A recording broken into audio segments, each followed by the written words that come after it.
Roi en Europe est l'occasion pour lui de renouer avec la communauté marocaine immigrée. Et au moment où l'on parle de plus en plus du vote des immigrés aux élections locales et municipales, le roi rappelle à chaque fois son opposition farouche à ce principe. Il est en effet contre l'assimilation totale de ceux qu'il considère toujours comme ses sujets. La nationalité marocaine s'acquiert en naissant et ne peut jamais se perdre.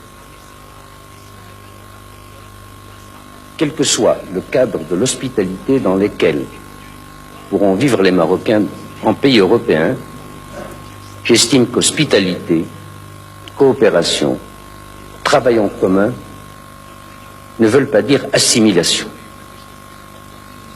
Du reste, vous verrez vous-même,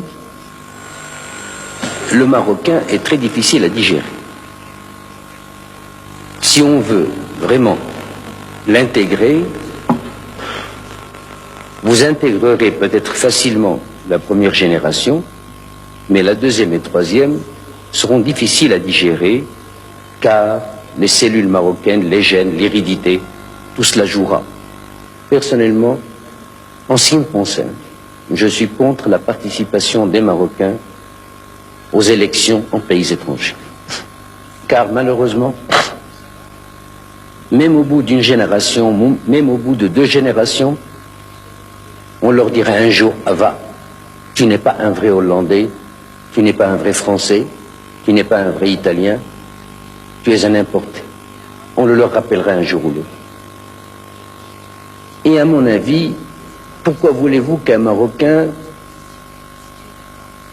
se mette vraiment au garde à vous, intérieurement et extérieurement, en écoutant l'hymne hollandais? Pourquoi lui demander, 30 ans après ou 60 ans après, d'aller comme un Français ou comme un Allemand, le drapeau national sur l'épaule, aller se faire tuer pour l'Allemagne, pour la France ou pour l'Italie? À mon avis, c'est même immoral. On ne peut pas avoir de drapeau. Car on ne peut pas oublier l'ancien et on n'a pas tout à fait acquis le nouveau.